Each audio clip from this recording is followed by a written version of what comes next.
India GDS post 2024 का form आपको कैसे बना है उसकी जानकारी आज के इस वीडियो में आपको मिलने वाली है। टोटल पोस्ट 44,228 आपके पास रहने वाले हैं। तो चलिए दोस्तों चलते हैं इसके वीडियो के ऊपर। सबसे पहले आपको ओवरव्यू में बता देता हूं इस वैकेंसी का।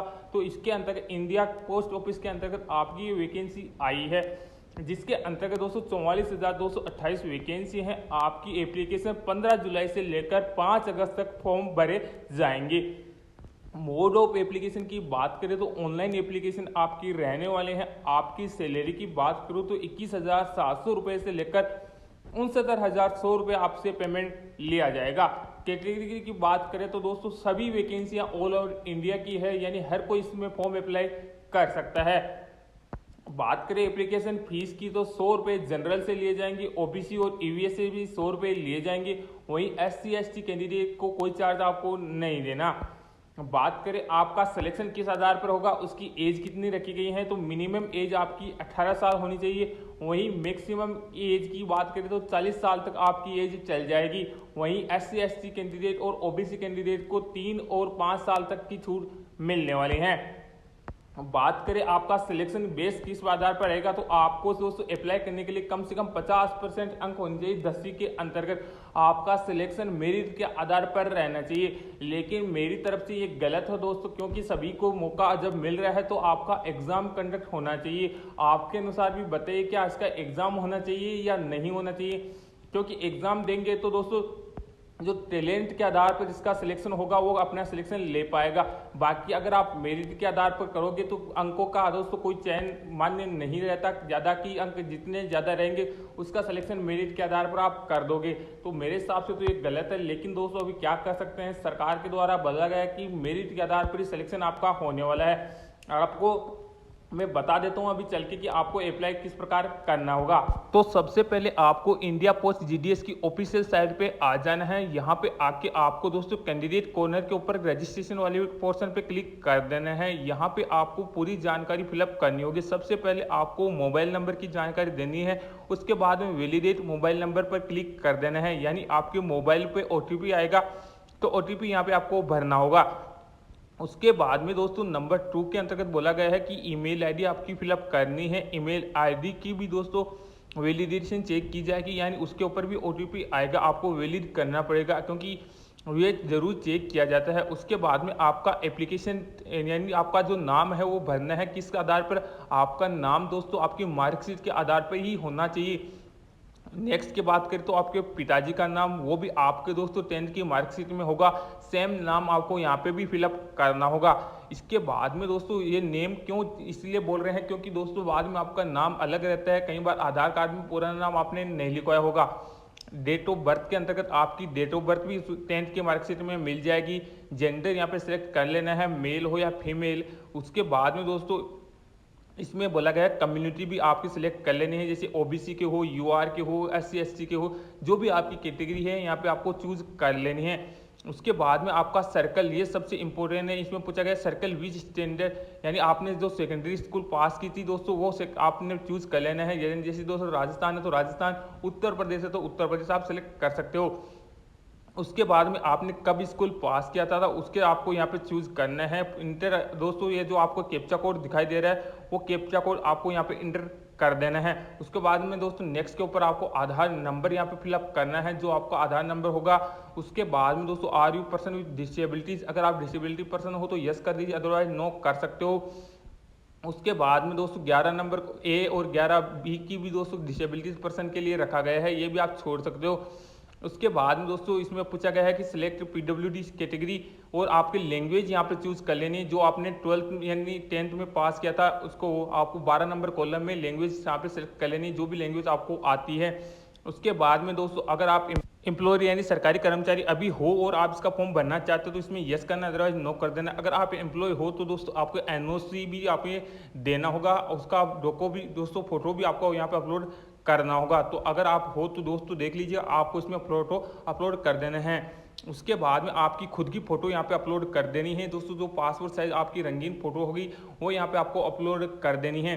उसके बाद में दोस्तों इसमें इसकी साइज भी बताई गई कि किस साइज की होनी चाहिए। सिग्नेचर भी आपका 20 KB से 200 KB के बीच में होना चाहिए। सिग्नेचर यहाँ पे आपको अपलोड कर देने हैं। यहाँ पे आके आपको दोस्तों दोनों चीज़ अपलोड करके सबमिट के ऑप्शन पर क्लिक कर देना है। उसके बाद में आपका रजिस्ट्रेशन डिटेल आपके सामने खुल जाएगा। एक बार फिर से इसको आप रीचेक कर लीजिएगा। जो सारी जानकारी है एक बार आपको दोस्तों डॉक्यूमेंट में देख के हियर बाई के वाले ऑप्शन पर क्लिक करके सबमिट कर देने हैं। उसके बाद में बोला गया कि dear candidate your registration has been complete successfully. आपके पास जो नंबर आ जाएगा आप इसका स्क्रीनशॉट ले लीजिएगा और आगे दोस्तों कंटिन्यू वाले पर क्लिक कर देना है, यानी अप्लाई के लिए आपको कर देना है। उसके बाद में रजिस्ट्रेशन नंबर वापस आपसे मांगा जाएगा और सर्कल अप्लाई फॉर, आप कौन से सर्कल के लिए अप्लाई करना चाहते हैं, क्योंकि ऑल ओवर इंडिया की वैकेंसी है, सारे सर्कल में ये वैकेंसी आई है, तो आपका सर्कल यहाँ पे आपको चूज कर लेना है। उसके बाद में दोस्तों आपको इसमें इंटर OTP आएगा, जो आपके मोबाइल नंबर पर आएगा वो आपको OTP दर्ज कर लेना है। आपके सामने एप्लीकेशन वाला फॉर्म इस प्रकार का खुल जाएगा, जिसमें दोस्तों आपको कहाँ से जो एड्रेस वाली डिटेल है वो आपको फिलअप करनी होगी। एड्रेस डिटेल भी दोस्तों आपको या तो मूल निवास में होगी या फिर आपके आधार कार्ड में होगी, वही डिटेल आपको फिलअप करनी होगी। इसके अंतर्गत दोस्तों आपको पूरा एड्रेस भरना है, जैसे डिस्ट्रिक्ट आपको कौन सा होगा, हाउस नंबर हो गया, इसके बाद में स्ट्रीट आपकी गली कौन सी है, आपका विलेज कौन सा रहेगा वो विलेज भी आपको यहाँ पे फिलअप कर देना है। उसके बाद में दोस्तों इसमें बोला गया है कि अगर आपके दोस्तों डिस्ट्रिक्ट है तो डिस्ट्रिक्ट भी आपको चूज पक्का कर देना है, क्योंकि ये सारी जानकारी इसलिए फिलअप की जा रही है क्योंकि आपका जो जैसे ड्यूटी के बाद में सिलेक्शन होगा तो आपकी नज़दीकी रहने वाला है, आपको लोकल में ही पोस्टिंग दी जाएगी, इसलिए आपको सारी जानकारी यहाँ पे फिलअप की जा रही है। उसके बाद में आपको पिन कोड यहाँ पे आपको फिलअप कर देना है। यही दोस्तों आपको परमानेंट एड्रेस में भी करना है। अगर आपका परमानेंट एड्रेस सेम है तो यहाँ पे सेम वाले ऑप्शन पर क्लिक कर देना है, तो ऑटोमेटिकली एड्रेस आपका फिलअप हो जाएगा। उसके बाद में आपकी क्वालिफिकेशन की जानकारी मांगी गई है दोस्तों, नीचे के स्क्रॉल करने पर आपको क्वालिफिकेशन बननी है। आपने क्वालिफिकेशन कहाँ से 10वीं पास किया था, इसके अलावा आपका बोर्ड कौन सा है, तो यूपी के अंतर्गत अगर हम फॉर्म भर रहे हैं तो यूपी हो गया। इसके अलावा राजस्थान में अगर फॉर्म भरना चाहते हैं तो आपका RBSE हो जाएगा।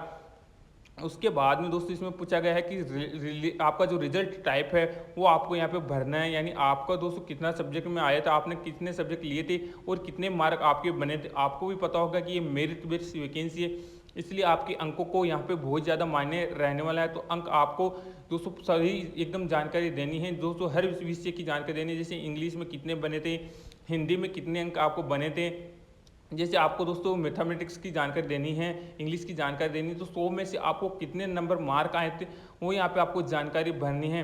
सभी सब्जेक्ट की भरनी है, जो सब्जेक्ट आपने 10th क्लास में लिए थे, सारे सब्जेक्ट की जानकारी जैसे हम फिलअप करेंगे तो आपको दोस्तों एक साइड से आपके अंक भी यहाँ पे आपको डाल देने हैं।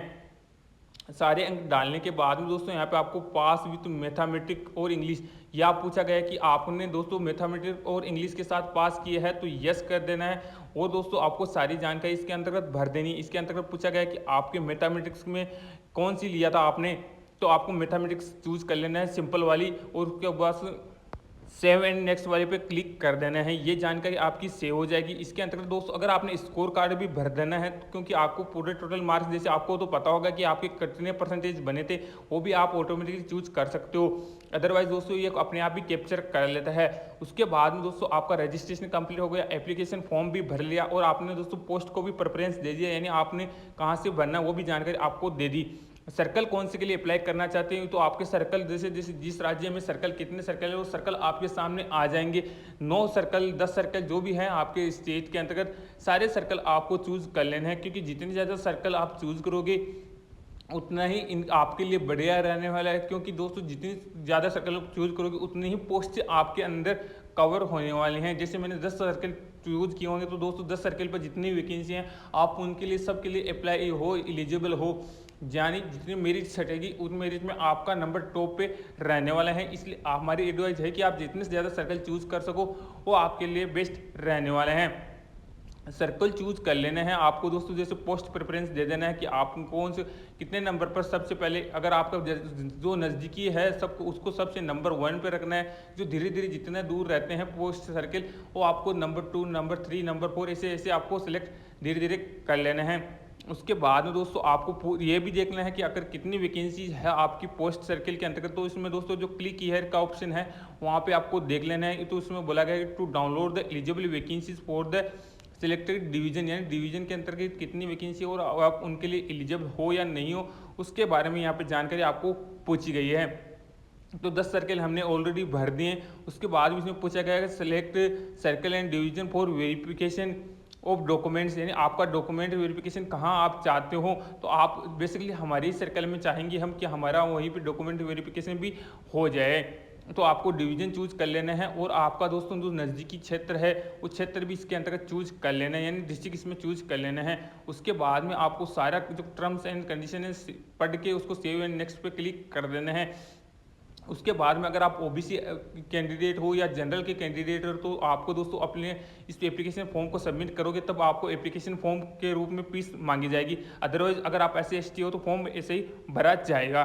तो यहाँ पे आके हमारा फॉर्म सबमिशन कंप्लीट हो गया है दोस्तों। इसमें ज़्यादा भयंकर वैकेंसी है और साथ ही साथ आपको पता है कि ये ऑल ओवर इंडिया वैकेंसी है। तो इतनी वैकेंसी पर दोस्तों सभी लोग एक बार इस साइट पे तुरंत अभी विजिट कर रहे हैं। तो आपको अभी साइट पर क्रेश देखने को मिल सकता है। आपको दोस्तों रात को लगभग फॉर्म अगर अप्लाई करोगे तो आपका फॉर्म इजीली सबमिट हो जाएगा। इसके अलावा भी दोस्तों मैं एक और वीडियो लेके आऊँगा शाम को 8 बजे तक कि आपको और कैसे इजीली आपको फॉर्मेट भरना है और कौन सी पोस्ट को प्रेफरेंस देना है, सारी जानकारी आपको लेकर आऊँगा। कौन सी लैंग्वेज वालों को कितना बेनिफिट मिलेगा या कोरोना वाले कैंडिडेट जो पास हुए थे 10वीं में उनका क्या रहने वाला, सारी जानकारी आपको देने वाला हूँ। इसके अलावा दोस्तों अगर आपको फिर भी इसी पोस्ट से रिलेटेड कोई भी दिक्कत परेशानी हो तो आप हमारे व्हाट्सएप ग्रुप से भी जुड़ सकते हो या कमेंट सेक्शन में अपना कमेंट कर सकते हो। जय हिंद।